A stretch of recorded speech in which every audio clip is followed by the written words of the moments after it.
Varsovia, septiembre de 1940. La ciudad contiene la respiración bajo la brutal ocupación alemana. Escombros y restos del asedio del año anterior cubren las calles. En el gueto, cercas de alambre de púas encierran casas en ruinas. Rostros hambrientos se asoman a la calle desde ventanas elevadas.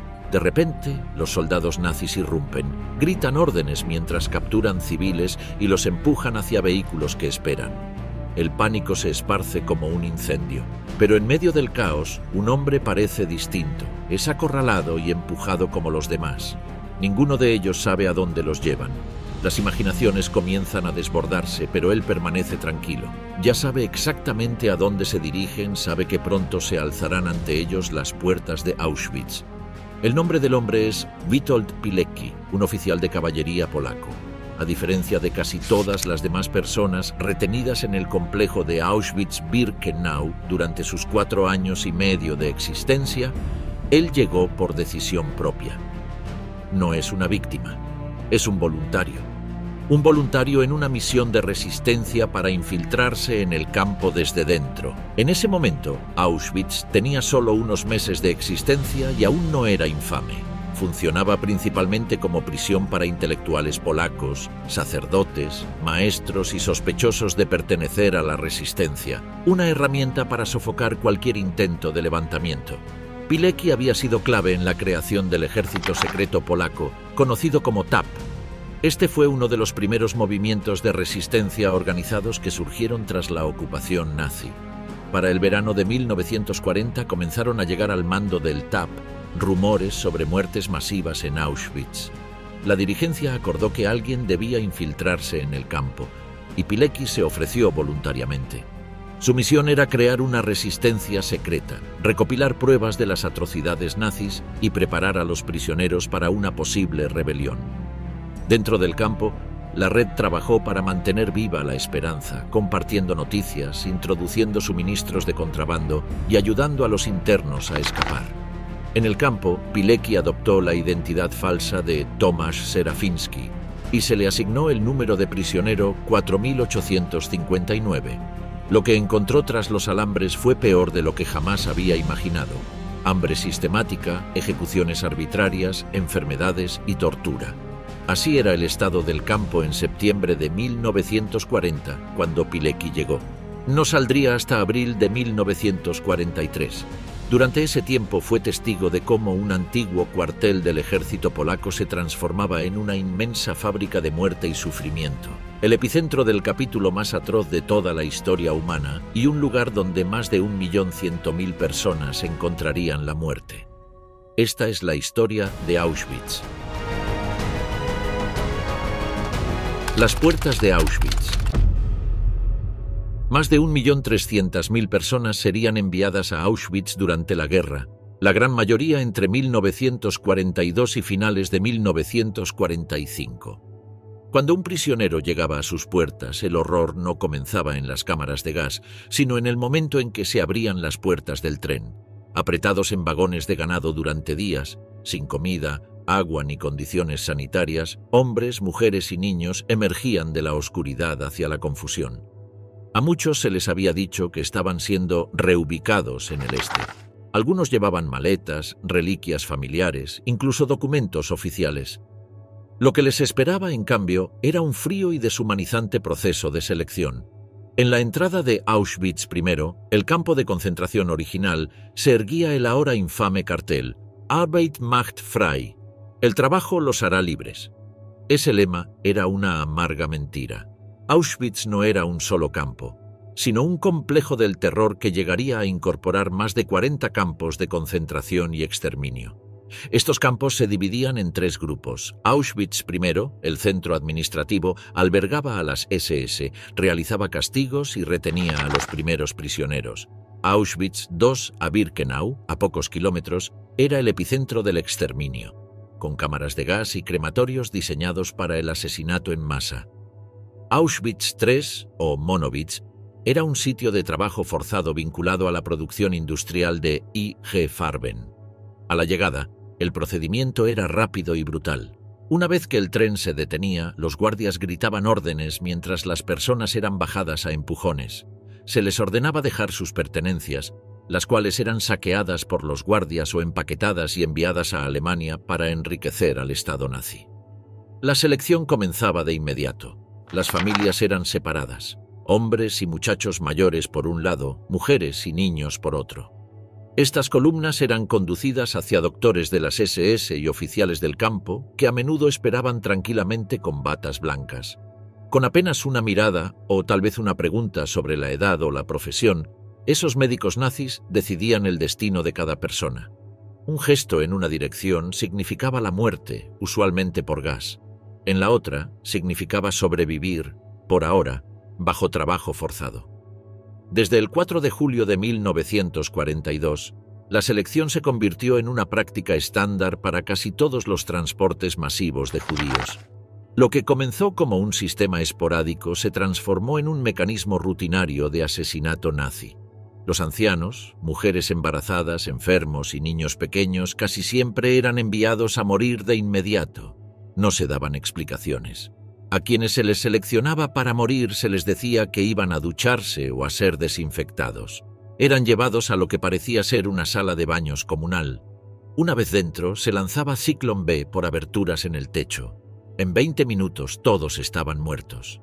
Todo el proceso de selección en Auschwitz ocultaba su brutalidad bajo una apariencia falsa de ciencia y autoridad médica. Usando personal médico y términos como apto para el trabajo, los nazis intentaban presentar el proceso como algo lógico, eficiente e incluso necesario. Esta fachada pseudocientífica tenía como objetivo sanitizar el asesinato masivo, enmascarándolo como una política racional, en lugar de un genocidio bárbaro. En realidad, estas decisiones eran arbitrarias, sesgadas y basadas en una ideología racista, no en hechos médicos. La naturaleza fría y burocrática de las selecciones daba una aterradora sensación de orden a algo profundamente inhumano. Esta ilusión de legitimidad científica ayudó a los nazis a llevar a cabo asesinatos masivos mientras se distanciaban del horror moral de lo que realmente estaban haciendo. Quienes eran seleccionados para vivir, al menos por un tiempo, eran conducidos al proceso de registro. Eran rasurados, desnudados y desinfectados. Sus documentos de identidad eran quemados. Desde ese momento ya no tenían nombre, solo un número tatuado en la piel y registrado en libros. Se les entregaba ropa, uniformes desparejados de prisioneros muertos, telas delgadas inadecuadas para cualquier estación y zuecos de madera que causaban heridas constantes. La higiene era prácticamente inexistente. Las enfermedades se propagaban rápidamente. Disentería, piojos y tifus florecían en la inmundicia. Si te enfermabas o debilitabas y no te recuperabas rápido, te enviaban a morir. Tu vida valía tanto como el trabajo que pudieras realizar. Las SS diseñaron la experiencia de llegada para quebrar el espíritu. Era rápida, desorientadora y violenta. Cada aspecto estaba destinado a borrar al individuo y reemplazarlo con un número, un cuerpo, una herramienta. Esto no era solo un campo, era una máquina construida para el sufrimiento. Y para más de 1.100.000 personas fue el último lugar que verían en su vida. La vida en el campo. La mayoría de las personas llevadas al campo llegaban, pasaban por la selección y eran enviadas directamente a la muerte. Sin embargo, es un error ver los campos únicamente como lugares de exterminio. Muchos miles de prisioneros fueron obligados a vivir allí. Alrededor de 1 de cada 5 sobrevivió al proceso y fue esclavizado. Para ellos, Auschwitz se convirtió en una experiencia diaria, una existencia tan agotadora como cruel. El día comenzaba antes del amanecer, a las 4:30 de la mañana para los hombres, incluso antes para las mujeres, con una hora adicional de sueño en invierno. El supervisor del bloque hacía sonar un gong de metal y luego los guardias golpeaban a los prisioneros con palos para obligarlos a lavarse y usar las letrinas lo más rápido posible. Había demasiados prisioneros y muy pocas instalaciones. La higiene era una batalla diaria. Los internos se apilaban en barracones por cientos, pero tenían que compartir solo unos pocos lavabos. En algunas zonas del campo, 16 barracones que albergaban a miles de personas eran servidos por apenas 3 letrinas. No eran cubículos privados ni baños separados, solo un banco de cemento con agujeros sobre un canal de desechos. El agua limpia era escasa. Los lavabos estaban fríos, oscuros, embarrados y llenos del hedor de agua contaminada.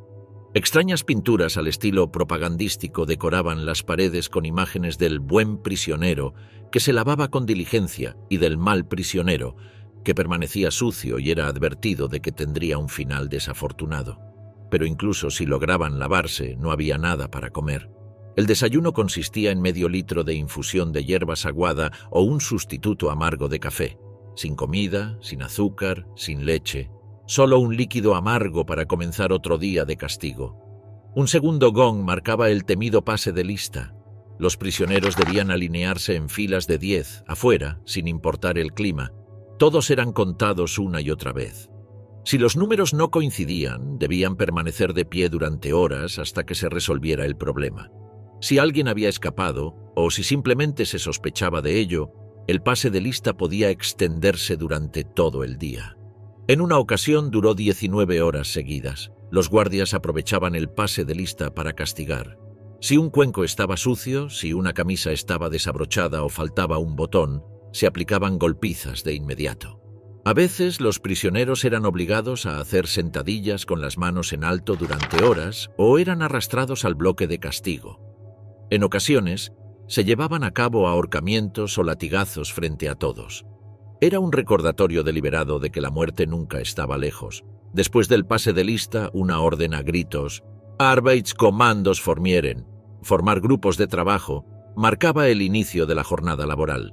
Mientras marchaban, una orquesta de prisioneros, a menudo romaníes, era obligada a tocar música alegre. El trabajo en sí era brutal. Los internos cavaban zanjas, cargaban piedras, colocaban ladrillos o transportaban troncos.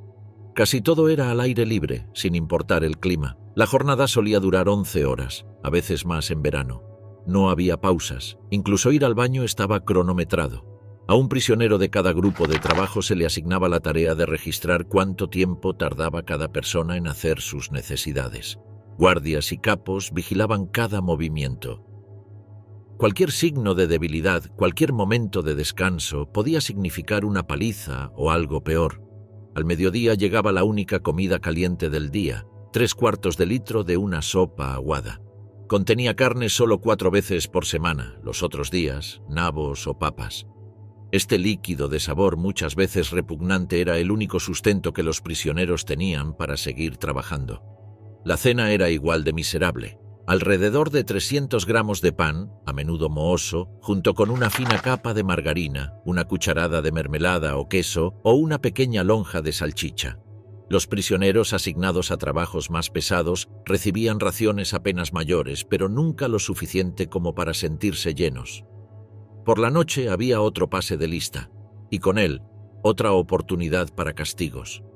Si faltaba un prisionero, todos los demás debían permanecer congelados en su lugar hasta que fuera encontrado o hasta que las SS decidieran cómo actuar. Una vez concluido el pase de lista, los prisioneros regresaban a sus barracones. Pero no había descanso.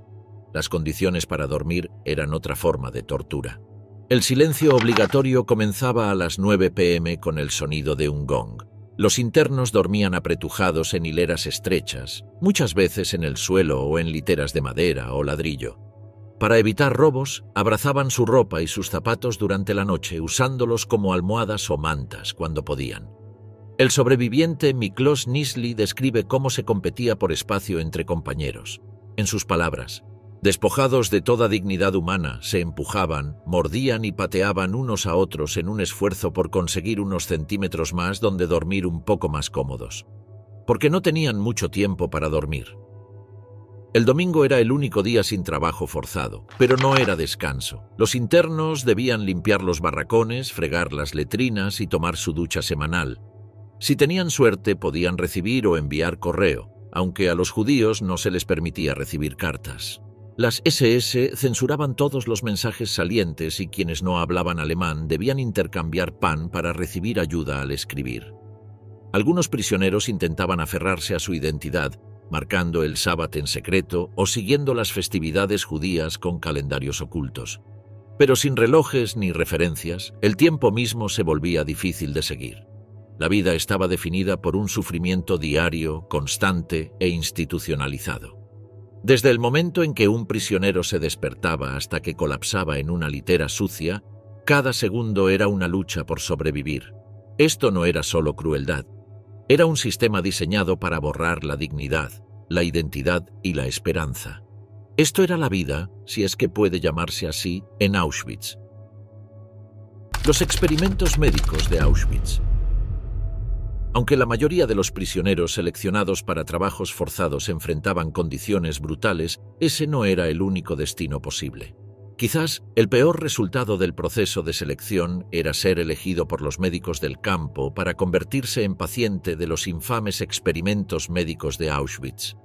En los llamados hospitales y clínicas del campo, médicos nazis llevaron a cabo miles de experimentos médicos crueles, grotescos e innecesarios sobre innumerables hombres, mujeres y niños, a menudo sin anestesia, sin consentimiento y siempre sin misericordia.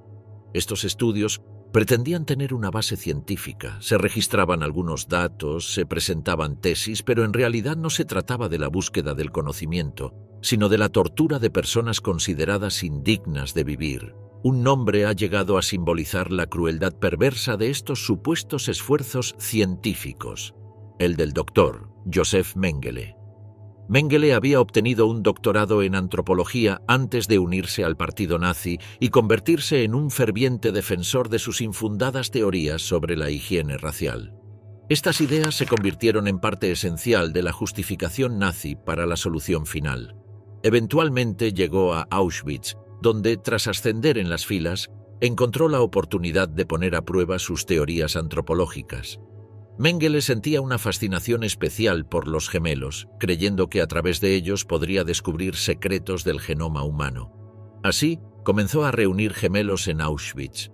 La mayoría eran niños, algunos de tan solo 5 o 6 años. Más de 1.500 pares de gemelos fueron sometidos a experimentos bajo su supervisión. Al principio, eran tratados relativamente bien, al menos en comparación con otros prisioneros.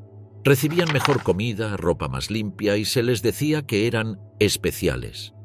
Algunos testigos relataron que Mengele se mostraba amable con los niños, permitiéndoles llamarlo tío.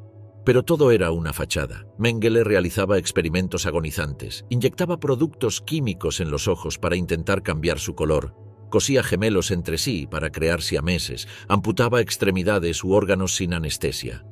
Se realizaban transfusiones de sangre entre gemelos para ver si los rasgos podían transferirse. Si uno moría o era asesinado, Mengele mataba al otro para realizar autopsias comparativas. Muy pocos gemelos sobrevivieron, y quienes lo hicieron quedaron con cicatrices físicas y psicológicas de por vida. Otros médicos se enfocaban en experimentos reproductivos. El doctor Karl Klauberg realizaba pruebas de esterilización en el bloque 10 de Auschwitz, usando rayos X, cirugía e inyecciones químicas para destruir los órganos reproductivos de mujeres judías y romaníes. Estos procedimientos solían llevarse a cabo sin anestesia. Muchas mujeres morían por infecciones o hemorragias internas. Las que sobrevivían quedaban infértiles y con dolores crónicos. A menudo, tras los experimentos, eran asesinadas para permitir la autopsia. El objetivo no era solo la eugenesia, era el genocidio. Los nazis buscaban la forma más eficiente de esterilizar poblaciones étnicas enteras. Lo que unía todas estas atrocidades era una ideología venenosa. Los médicos de Auschwitz no veían a sus víctimas como seres humanos. Creían que estaban haciendo un trabajo valioso para el Reich y que el sufrimiento que causaban se justificaba por la ciencia racial que decían servir. Pero nunca fue ciencia, fue crueldad, fue tortura disfrazada de investigación. Y muchos de estos médicos nunca enfrentaron justicia. La historia de Josef Mengele no terminó con la caída de Auschwitz. A medida que los aliados se acercaban al campo, él huyó. Primero a otras partes de Alemania, luego a Sudamérica. Usando identidades falsas y documentos falsificados, escapó a Argentina, donde construyó una nueva vida. Nunca fue capturado. A pesar de los esfuerzos internacionales, incluyendo los servicios de inteligencia israelíes, Mengele vivió oculto el resto de su vida, al parecer en condiciones bastante cómodas. Murió en 1979, a los 67 años, tras sufrir un derrame cerebral mientras nadaba. Para los miles a quienes torturó y asesinó, no hubo justicia. Mengele nunca fue juzgado. Nunca respondió por sus crímenes ni por su sadismo. Los experimentos médicos en Auschwitz son algunos de los ejemplos más horrendos de lo que puede suceder cuando la ciencia se separa de la ética y es usada como arma por el odio. Llamarlos científicos es darles demasiado crédito. No hubo método ni rigor, ni publicaciones ni revisión por pares. Muchos de estos actos fueron, en esencia, una vía para que hombres sádicos como Mengele satisfacieran sus curiosidades personales y su antisemitismo fanático. Creían que los judíos merecían ser destruidos, y sus experimentos eran otro medio para lograrlo. Roma y Sinti. Antes de que Josef Mengele se convirtiera en médico principal de todo el campo de Birkenau, fue el jefe médico del pequeño Zigeunerlager, o campo familiar gitano. Este era un subcampo algo distinto, ubicado dentro del complejo más grande de Auschwitz. Allí fueron asesinadas alrededor de 21.000 personas romaníes, y Sinti en un capítulo del Holocausto que, aunque menos conocido, no es menos desgarrador. El Zigeunerlager fue establecido en febrero de 1943 en la sección BIIE de Auschwitz-Secund-Birkenau. Formaba parte de la campaña racial más amplia del régimen nazi para exterminar a los Roma y Sinti, a quienes consideraban racialmente inferiores y socialmente degenerados. A diferencia de los prisioneros judíos, que eran separados por género, a las familias romaníes inicialmente se les permitió permanecer juntas. A simple vista, esto daba al campo un aspecto diferente, pero la realidad seguía siendo una de sufrimiento inimaginable, enfermedades y muerte masiva. Aproximadamente 23.000 Roma y Sinti fueron deportados a Auschwitz desde diversos puntos de la Europa ocupada por los nazis. Llegaban en vagones de ganado, igual que los deportados judíos. Al llegar se les tatuaba con números de prisionero y se les forzaba a vivir en barracones de madera superpoblados, muchos sin piso ni camas adecuadas. Familias enteras eran hacinadas en bloques infestados de suciedad, sin saneamiento y con apenas alimento para sobrevivir. Las condiciones en el Zigeunerlager fueron catastróficas desde el inicio, con refugios inadecuados, infestaciones de piojos y pulgas y agua contaminada. Las enfermedades se propagaban rápidamente. Tifus, disentería y hambre cobraron incontables vidas. En el verano de 1943, una epidemia de noma, una infección bacteriana que destruye el tejido facial, afectó gravemente a los niños. No había atención médica, solo aislamiento, negligencia y sufrimiento constante. A pesar de todo, los Roma y Sinti demostraron una resistencia extraordinaria. Testimonios de sobrevivientes recuerdan cómo formaban comunidades unidas, intentaban mantener su dignidad, se cuidaban mutuamente e incluso celebraban pequeños encuentros culturales cuando era posible. El 2 de agosto de 1944, los nazis liquidaron el campo. Esa noche, guardias de las SS rodearon la sección. Miles de hombres, mujeres, niños y ancianos romaníes fueron empujados a camiones y llevados directamente a las cámaras de gas. Unas 2.900 personas fueron asesinadas esa noche. Se rumoraba que habría resistencia. Algunos prisioneros intentaron atrincherarse en los barracones. Pero no importó. Toda la población del Zigeunerlager fue aniquilada en una sola operación. En total, de los aproximadamente 23.000 Roma y Sinti encarcelados en Auschwitz, unos 21.000 fueron asesinados, ya sea por hambre, enfermedades, experimentos médicos o en las cámaras de gas. Tras la guerra, el genocidio de los Roma y Sinti fue en gran medida ignorado o minimizado. No fue sino hasta décadas después que este genocidio, conocido en lengua romaní como el porajmos o devoramiento, recibió reconocimiento oficial. Hoy existen memoriales en Auschwitz-Birkenau en honor a las víctimas, y el 2 de agosto, fecha de la liquidación del Zigeunerlager, es conmemorado como el Día de la Memoria del Genocidio de los Roma. La historia del Zigeunerlager no es solo una nota al pie de Auschwitz, sino una parte vital para comprender el verdadero alcance de la ideología racial nazi y la magnitud de sus atrocidades. Estas víctimas, una vez olvidadas incluso en la memoria colectiva, merecen ser recordadas con la misma gravedad y respeto que todas las demás. Resistencia y actos de desafío. El Zigeunerlager nos demuestra que incluso en los rincones más oscuros de Auschwitz, donde el sufrimiento era constante y la muerte parecía inevitable, La resistencia no desapareció, y lo mismo ocurrió en todo el campo. A pesar de las condiciones putrefactas, la crueldad inimaginable y el miedo perpetuo, los prisioneros encontraron la fuerza para luchar. La historia de la resistencia en Auschwitz comienza con Witold Pilecki, el oficial polaco que aceptó infiltrarse en el campo en sus primeros días. Desde su llegada, comenzó a reclutar a otros prisioneros para formar una organización clandestina secreta, conocida como ZOO, o Unión de Organización Militar. Esta fue la red de resistencia organizada dentro del campo. Desde el principio, Pilecki se preparaba para la posibilidad de un levantamiento masivo si surgía la oportunidad. La ZOO construyó radios con piezas robadas, pasó mensajes bajo las narices de los guardias de las SS y recopiló nombres, cifras, fechas y pruebas de los crímenes nazis. La red de Pilecki incluso documentó la construcción y las primeras operaciones de las cámaras de gas y los crematorios. El riesgo era constante. Si eran descubiertos, la ejecución era segura. Pero el sentido de misión de Pilecki era inquebrantable. Creía que los aliados actuarían si obtenían pruebas sólidas. Creía que Auschwitz podía ser liberado. Para 1943, los comandantes de las SS comenzaban a tener más éxito en encontrar y ejecutar a los miembros de la ZOO. Pilecki decidió que era el momento de escapar, con la intención de usar su libertad y la información reunida para convencer a la resistencia polaca oficial de lanzar un ataque contra el campo. La noche del 26 de abril de 1943, Witold Pilecki y 2 compañeros escaparon de Auschwitz saliendo por una panadería situada fuera del perímetro del campo. Desactivaron las alarmas y redujeron a un guardia. Huyeron a pie por varios pueblos hasta llegar a una casa segura de la resistencia polaca. Fue allí donde Pilecki redactó lo que se conocería como el Informe Witold, uno de los primeros testimonios presenciales del Holocausto. Resistencia judía.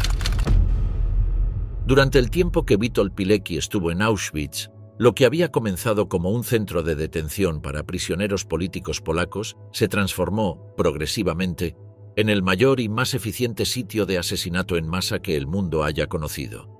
Para 1942, el campo de Auschwitz-Birkenau se había convertido en el núcleo de la solución final nazi. Las cámaras de gas y los crematorios funcionaban con una regularidad mecánica. Incluso quienes no eran enviados de inmediato a la muerte sufrían condiciones sanitarias inhumanas, trabajo forzado y hambre sistemática. La muerte era una constante. En ese entorno, organizar una resistencia judía parecía casi imposible. A diferencia de los prisioneros políticos polacos de los primeros años, la mayoría de los judíos que llegaban eran marcados para morir al instante. Los pocos que eran seleccionados para el trabajo forzado eran malnutridos, brutalizados y vivían bajo la amenaza constante de ejecución. El agotamiento físico, el trauma psicológico y el aislamiento hacían que cualquier intento de rebelión colectiva fuera extraordinariamente difícil.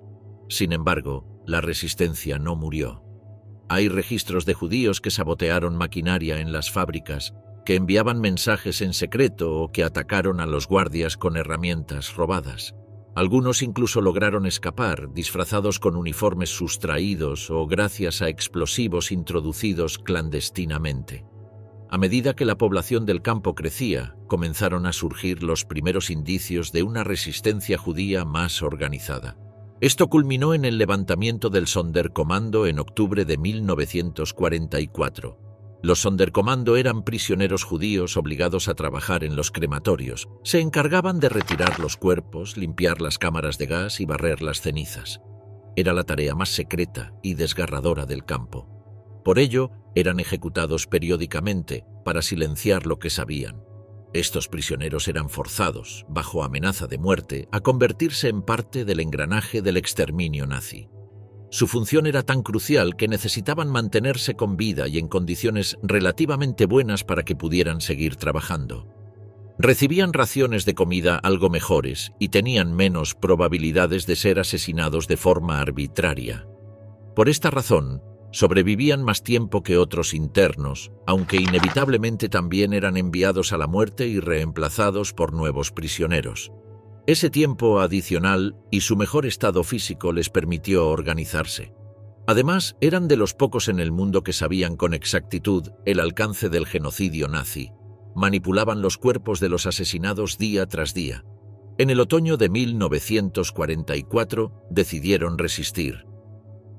Durante meses, mujeres judías que trabajaban en fábricas de municiones, entre ellas Esther Weichblum, Ella Gertner y Regina Saffirstay, comenzaron a sacar pequeñas cantidades de pólvora escondidas en lo que pudieran. Cajas de fósforos, dobladillos, telas. Arriesgaban su vida para pasar apenas una cucharadita a la vez.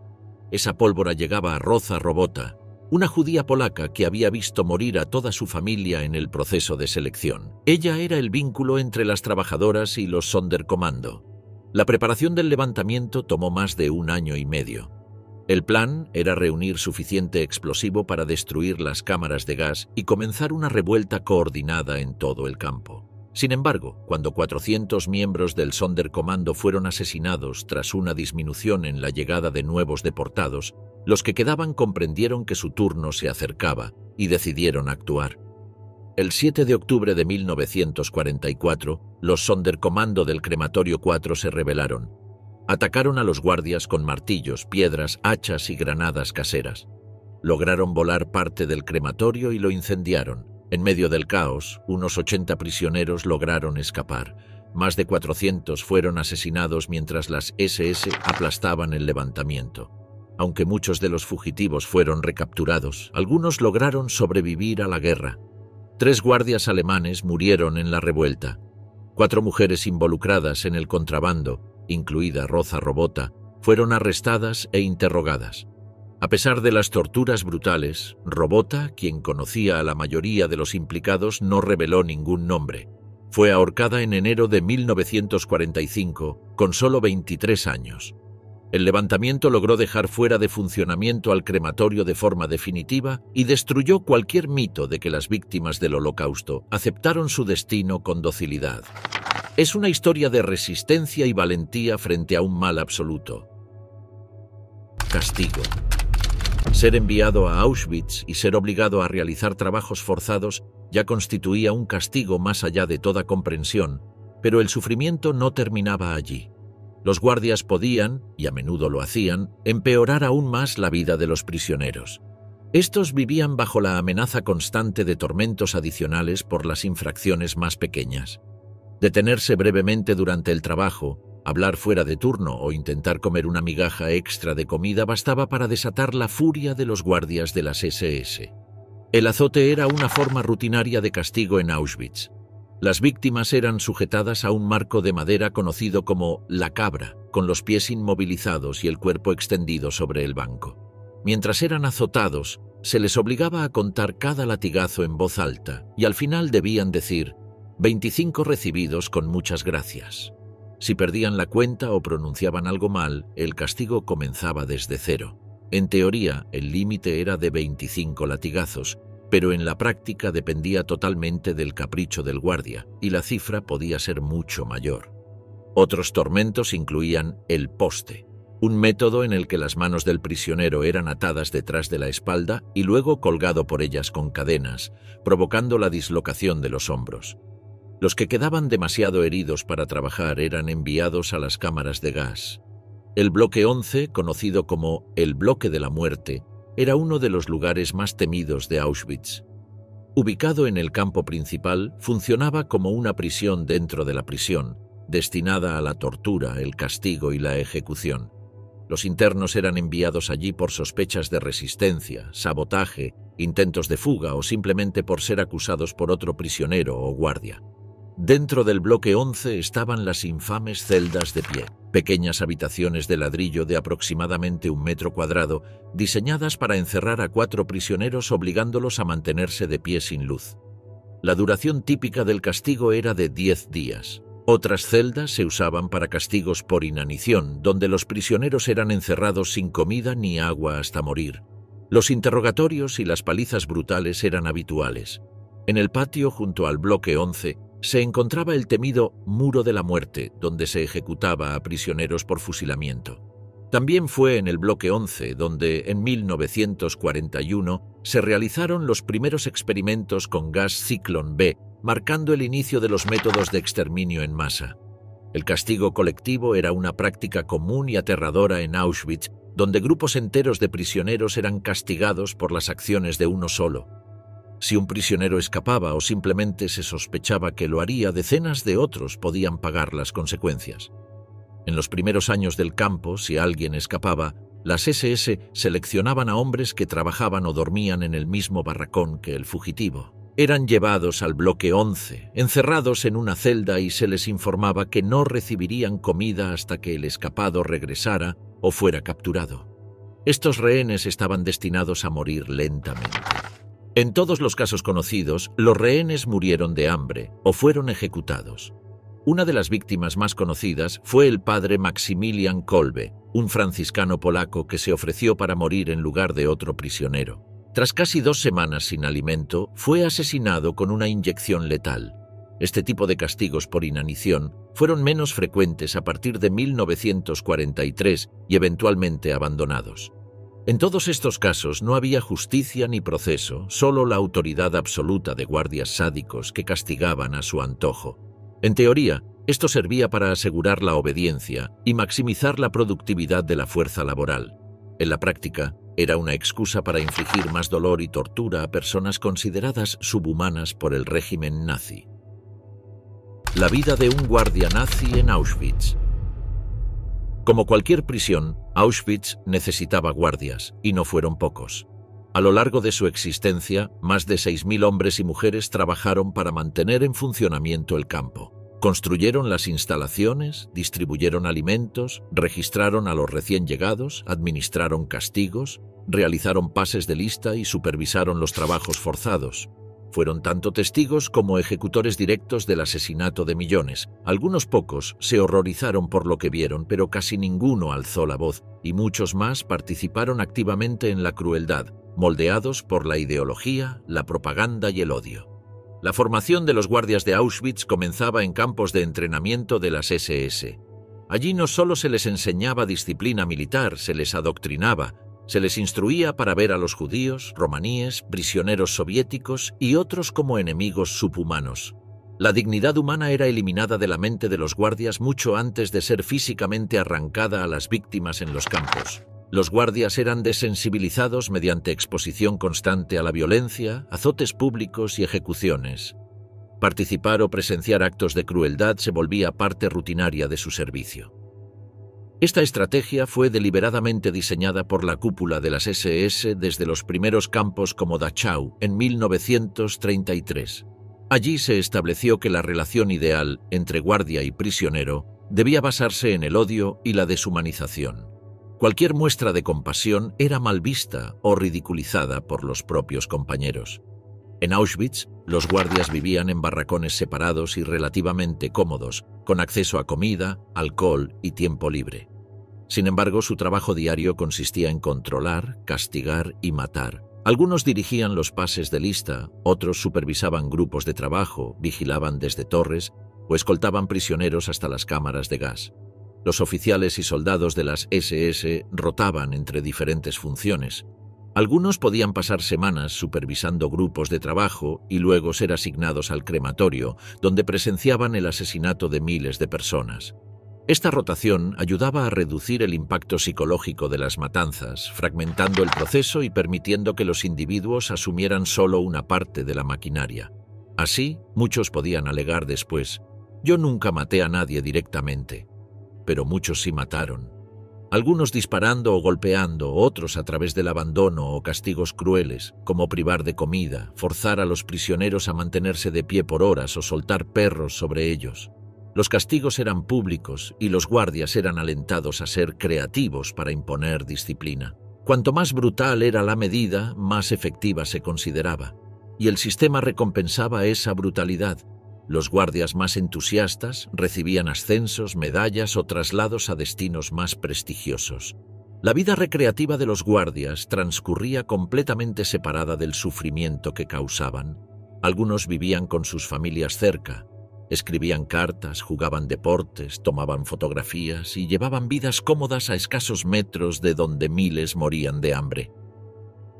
Esta realidad dividida, donde el horror y la normalidad coexistían, es uno de los aspectos más perturbadores de la vida de los perpetradores. También hubo mujeres entre los guardias, especialmente en el campo de mujeres de Auschwitz-Birkenau. Las guardias SS femeninas, conocidas como Aufseherinnen, podían ser tan crueles como sus colegas masculinos. Algunas, como Irma Grese y María Mandel, se hicieron tristemente célebres por su sadismo. Aunque su rango era bajo y su número reducido, unas 200 a lo largo del funcionamiento del campo, un porcentaje significativamente mayor fue condenado después de la guerra. Se cree que esto se debe a que sus actos crueles eran más recordados por los sobrevivientes, al destacar con mayor notoriedad. Pese a la propaganda y la cultura del terror, no todos los guardias fueron sádicos. Algunos eran indiferentes, otros tenían miedo de hablar. Unos pocos, muy pocos, intentaron ayudar de forma limitada, pasando comida o dando advertencias. Pero la gran mayoría se conformó. Aceptaron el sistema, ejecutaron sus órdenes y se volvieron parte de la violencia cotidiana del campo. La estructura del poder nazi y el miedo al castigo por desobediencia mantenía a la mayoría en línea. Uno de los pocos que se desvió de esa obediencia fue el doctor de las SS Hans Münch, conocido años después como el hombre bueno de Auschwitz. Como médico debía participar en las selecciones, señalando a quién debía trabajar y a quién enviar a la muerte. Münch se negó. Lo consideraba inmoral y contrario a su juramento hipocrático.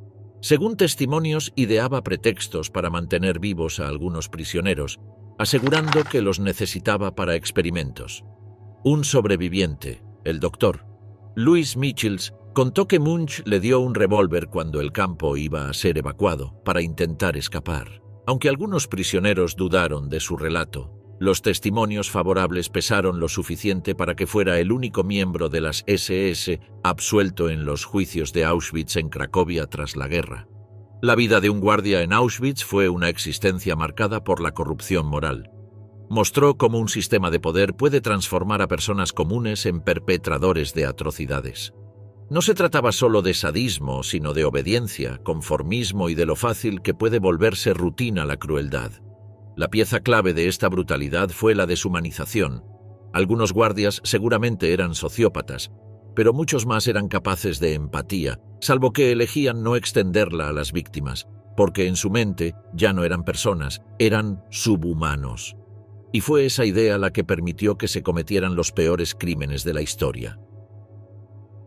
El hogar del genocidio. Auschwitz fue un lugar de horror y crueldad, de experimentación forzada, condiciones de vida brutales, tortura y hambre, pero por encima de todo, es recordado por su papel en el Holocausto. Entre 1941 y 1945, la Alemania nazi y sus colaboradores asesinaron a 6 millones de judíos.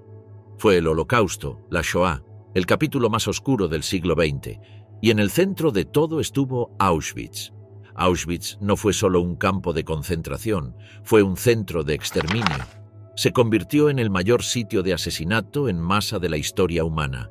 Más de 1.100.000 personas fueron asesinadas allí. Casi 1 millón eran judíos. El resto incluía polacos, romaníes, prisioneros de guerra soviéticos y otros considerados indignos de vivir.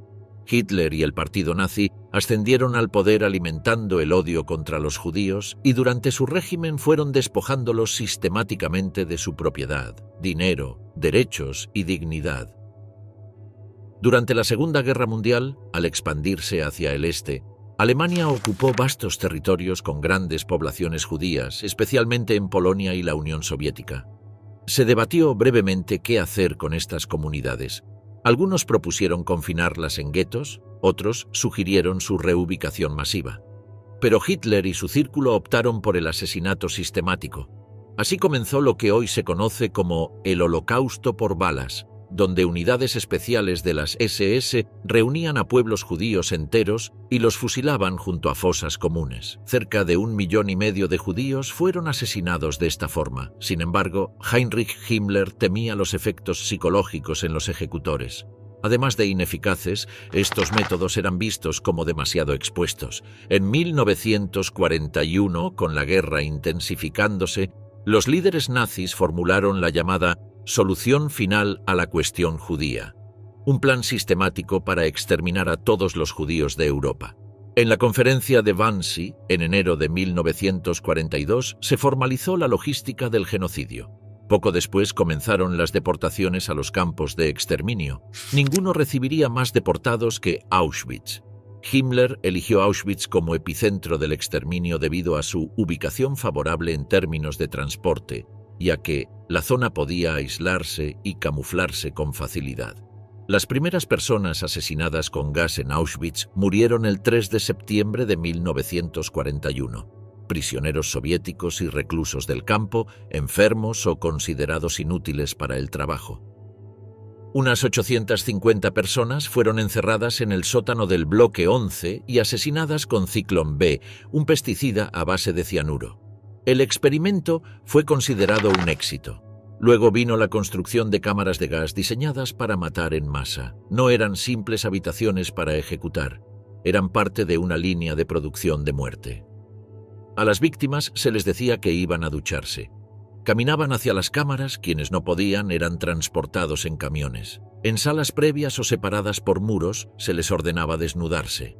Luego eran empujados a las cámaras. Una vez selladas, los guardias SS arrojaban gránulos de Ciclón B por aberturas en el techo o las paredes. El gas mataba en 15 a 20 minutos, a veces menos. Después, los Sonderkommando, prisioneros forzados a colaborar bajo amenaza de muerte, retiraban los cuerpos, extraían dientes de oro, cortaban el cabello y quemaban los cadáveres en fosas o crematorios. Los restos óseos eran triturados y arrojados a ríos o incluso usados como material de construcción. Luego, las cámaras eran limpiadas para recibir al siguiente grupo. La mayoría de las víctimas eran judíos deportados desde toda Europa: Francia, Checoslovaquia, Países Bajos, Lituania, Alemania y muchos más. Comunidades enteras desaparecían de la noche a la mañana. Los judíos húngaros fueron uno de los últimos y más numerosos grupos deportados. En la primavera y el verano de 1944, más de 400.000 judíos fueron enviados a Auschwitz en solo 8 semanas. La mayoría fue asesinada al llegar, pero Auschwitz también apuntó a otros grupos: polacos, especialmente intelectuales y miembros de la resistencia; Roma y Sinti, prisioneros soviéticos, testigos de Jehová, hombres homosexuales y cualquier persona etiquetada como asocial. La presencia de niños en Auschwitz es uno de los elementos más desgarradores de su historia. Más de 200.000 niños fueron asesinados durante el Holocausto, muchos de ellos en Auschwitz. Los niños casi siempre eran enviados directamente a las cámaras de gas. Sus zapatos, juguetes y pequeñas prendas, conservados hoy en museos, son imágenes profundamente devastadoras. Y sin embargo, Auschwitz fue solo una parte de la maquinaria. Bajo el régimen nazi existieron más de 40.000 campos y guetos. Auschwitz fue el más infame, pero no el único. Fue, simplemente, el hogar del genocidio. El símbolo de hasta dónde puede llegar el odio cuando se organiza, se racionaliza y se convierte en política de Estado. Auschwitz, liberación. A finales de octubre de 1944 llegó el último transporte masivo de prisioneros judíos a Auschwitz. El 30 de octubre, aproximadamente 75.000 judíos de Polonia, la República Checa y Eslovaquia pasaron por el proceso habitual de selección. Sería la última vez. Al día siguiente, llegó la orden de Heinrich Himmler: cesar los asesinatos masivos. Para entonces, la maquinaria de guerra nazi se desmoronaba. Mientras las fuerzas soviéticas avanzaban hacia el oeste a través de Polonia, la expansión del Tercer Reich, que alguna vez pareció imparable, se contraía con rapidez. Auschwitz se acercaba a su capítulo final, y sin embargo este último periodo fue uno de los más trágicos. A medida que el Ejército Rojo se acercaba en el verano y otoño de 1944, los líderes nazis comenzaron un intento desesperado por ocultar las pruebas de sus crímenes. Los crematorios fueron desmontados, los documentos destruidos y las cámaras de gas demolidas. En enero llegó el último prisionero al que se le asignó un número de serie. Su nombre era Engelbert Markech, ciudadano alemán condenado por un crimen desconocido. Fue ingresado al campo el 18 de enero y recibió el número 202.499. Antes de que terminara el mes, Himmler ordenó la evacuación de todos los campos. En esas órdenes añadió una amenaza escalofriante: El Führer los considera personalmente responsables de asegurar que ningún prisionero de los campos de concentración caiga vivo en manos del enemigo. Para entonces, todo lo de valor robado a las víctimas había sido enviado a Alemania. Sin embargo, aunque no llegaban nuevos prisioneros, el campo aún albergaba a decenas de miles. Las SS comenzaron a vaciar Auschwitz. Unas 60.000 personas fueron obligadas a marchar hacia el oeste bajo condiciones invernales extremas, en lo que se conoció como las marchas de la muerte. Sin comida, sin abrigo y bajo la constante amenaza de ejecución, miles murieron de agotamiento, hipotermia o por disparos en el camino. El objetivo era impedir que los prisioneros cayeran en manos de los aliados y revelaran el horror completo del campo. Se estima que entre 9.000 y 15.000 prisioneros murieron durante las marchas de la muerte desde Auschwitz y sus subcampos. Los sobrevivientes fueron transportados en trenes de carga hacia otros campos más al interior de Alemania. A los que estaban demasiado enfermos o débiles para marchar, unos 9.000, se les dejó atrás. Muchos temían que las SS regresaran a asesinarlos. Pero en lugar de eso, en la tarde del 27 de enero de 1945, soldados del 60º Ejército del Primer Frente Ucraniano del Ejército Rojo entraron en Auschwitz I y II. Lo que encontraron era indescriptible: pilas de cadáveres, ruinas de cámaras de gas, almacenes llenos de zapatos, maletas y cabello humano. Los sobrevivientes, esqueléticos y atónitos, apenas podían comprender que la pesadilla había terminado. Auschwitz no fue destruido por bombardeos aliados. Aunque hubo llamados para atacar las vías del tren que llevaban al campo, los líderes aliados decidieron no hacerlo, citando prioridades militares y dudas sobre su efectividad. Algunos bombardeos alcanzaron instalaciones industriales cercanas, pero los crematorios y cámaras de gas permanecieron intactos hasta que los propios nazis los destruyeron durante la evacuación. Incluso en sus últimos días, Auschwitz siguió matando. Durante las marchas de la muerte, los guardias de las SS ejecutaron sumariamente a cientos. En las selecciones finales, mientras se vaciaba el campo, siguieron asesinando. La maquinaria de la muerte se ralentizó, pero no se detuvo realmente, hasta el día de la liberación. Las secuelas de Auschwitz. Cuando las tropas del Ejército Rojo llegaron a Auschwitz el 27 de enero de 1945, encontraron cenizas esparcidas por todas partes. No eran solo restos de los incendios aún activos en el complejo, eran pruebas. En los días finales del campo, las SS habían intentado desesperadamente borrar toda evidencia de sus crímenes atroces. Quemaron todo lo que pudieron: registros, órdenes, archivos, memorandos, pero no hubo tiempo suficiente para destruirlo todo. La noticia de lo descubierto comenzó a difundirse, al principio lentamente. Corresponsales de guerra y prisioneros liberados compartieron testimonios e imágenes. Funcionarios soviéticos invitaron a periodistas a ver el campo, pero las tensiones de la Guerra Fría complicaron la difusión de la información en Occidente. Aún así, la magnitud de las atrocidades de Auschwitz no pudo ocultarse. Fueron los sobrevivientes quienes le dieron voz al horror. Personas como Primo Levi, Elie Wiesel y muchos otros transformaron su trauma en testimonio, ayudando al mundo a comprender la verdadera dimensión de lo ocurrido. Durante meses después de la liberación, el papel de Auschwitz en el Holocausto seguía sin estar del todo claro. Solo gracias al trabajo meticuloso de investigadores, historiadores y sobrevivientes se pudo reconstruir el rompecabezas. Auschwitz no fue solo el mayor campo de concentración y exterminio del régimen nazi, fue el más letal. Más de 1.100.000 personas fueron asesinadas allí, en su mayoría judíos. También hubo romaníes, prisioneros de guerra soviéticos, polacos y personas con discapacidades. Tras la guerra, comenzaron los juicios de Nuremberg en 1945. Los principales líderes nazis fueron juzgados por crímenes de guerra y crímenes contra la humanidad. Auschwitz figuró de manera prominente en las pruebas. Testigos declararon, se presentaron fotografías y documentos que revelaban la planificación meticulosa del asesinato masivo. Aunque muchos jerarcas nazis fueron condenados, la justicia en Auschwitz fue incompleta. Miles de miembros de las SS trabajaron en el campo, pero solo una fracción fue llevada ante un tribunal. Muchos se mezclaron con la población civil, protegidos por alianzas políticas cambiantes o simplemente ignorados.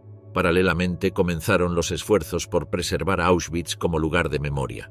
En 1947, el gobierno polaco estableció el Museo Estatal de Auschwitz-Birkenau. Exprisioneros guiaban las primeras visitas. Se conservaron o reconstruyeron barracones, cámaras de gas y crematorios para mostrar al público lo que había sucedido. El museo se convirtió en uno de los memoriales del Holocausto más visitados del mundo. Sin embargo, preservar el sitio conllevaba desafíos.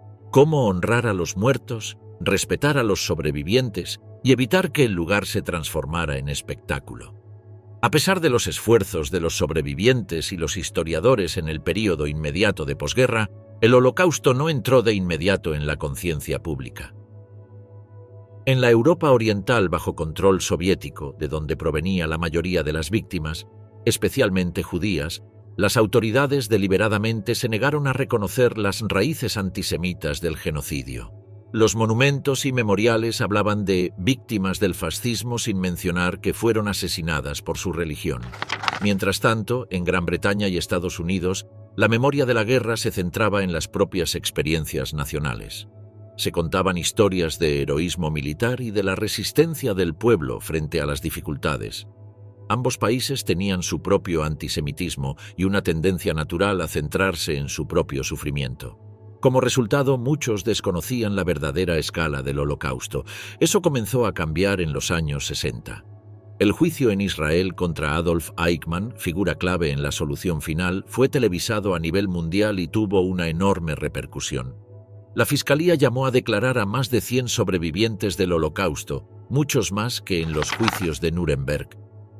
El enfoque volvió a estar en las víctimas, en sus experiencias humanas, que ahora eran vistas en todo el mundo. Poco a poco, el mundo comenzó a entender la importancia del Holocausto. Hoy en día, el Holocausto está firmemente integrado en la conciencia pública y Auschwitz es Patrimonio de la Humanidad por la UNESCO. Visitantes de todo el mundo recorren sus terrenos. Ven los barracones agrietados, los restos de las cámaras de gas y los campos donde tantos perecieron. Escuchan a los guías relatar lo sucedido y leen nombres grabados en piedras conmemorativas. Las secuelas de Auschwitz siguen vigentes. No es solo un capítulo de la historia, es un imperativo moral: recordar, aprender y jamás olvidar.